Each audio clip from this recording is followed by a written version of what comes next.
केंद्रीय मंत्री चिराग पासवान ने राजद नेता तेजस्वी यादव के बयान पर कहा, मेरी समझ से परे है कि वे लोग किस तरह की दुनिया में जी रहे हैं। आज जब दूसरे चरण का नामांकन तक हो चुका है, तब इस तरह की बातें करके ये लोग अपने बिखरे हुए गठबंधन पर पर्दा डालने का प्रयास कर रहे हैं। भारत के राजनीतिक इतिहास में हमने आज तक ऐसा गठबंधन नहीं देखा। अभी तक नहीं पता कि कौन कितनी सीटों पर चुनाव लड़ रहा है। घटक दल एक साथ बैठे नहीं। राहुल गांधी कहाँ हैं? क्या तेजस्वी यादव या राहुल गांधी की नैतिक जिम्मेदारी नहीं थी कि वे एक साथ बैठे और गठबंधन में जितनी भी उलझने हैं उन्हें सुलझाने का प्रयास करें? ये दिखाता है कि शायद कांग्रेस बिहार के चुनाव को लड़ने को लेकर गंभीर ही नहीं है। हकीकत है कि 14 नवंबर के बाद बिहार में सिर्फ और सिर्फ एनडीए की सरकार बनने जा रही है। बिहार की जनता इस बार पूरी तरह से समझ चुकी है कि जो लोग गठबंधन के घटक दलों को एक साथ नहीं रख सकते, वे लोग बिहार की जनता को एक साथ नहीं रख पाएंगे। जो गठबंधन को नहीं संभाल पा रहे, मेरी तो समझ के परे है कि भाई ये लोग कौन सी दुनिया में ये लोग जी रहे हैं।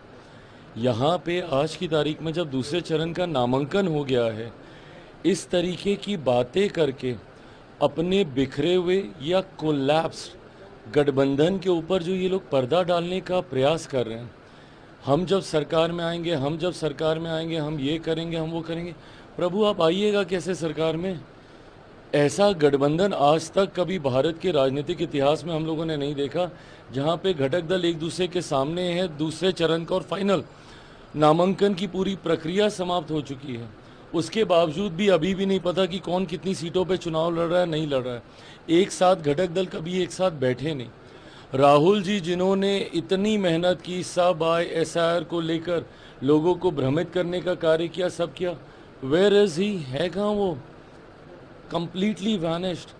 इतना यहाँ पे गठबंधन में बवाल चल रहा है। क्या ये नैतिक जिम्मेदारी दो बड़े घटक दलों की नहीं थी?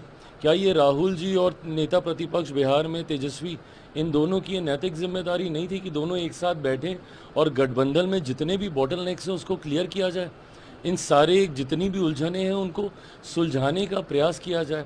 ये तो गंभीरता का अभाव दिखाता है। ये तो शरीर से दिखाता है कि शायद कांग्रेस सीरियस ही नहीं है बिहार के चुनाव को लड़ने को लेकर।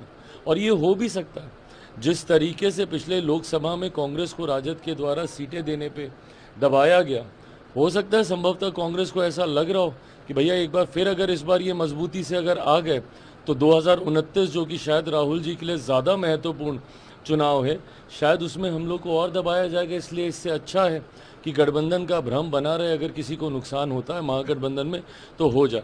हकीकत है जितने भी ये लोग लोक लुभावन बहाने वादे जो भी है कर लें, हकीकत है 14 नवंबर के बाद बिहार में सिर्फ और सिर्फ एनडीए की सरकार बनने जा रही है। बिहार की जनता इस बात को समझ गई है कि जो गठबंधन में 5-6 घटक दलों को एक साथ नहीं रख सकते, वो बिहार की 14 करोड़ जनता को कभी एक साथ नहीं रख पाएंगे।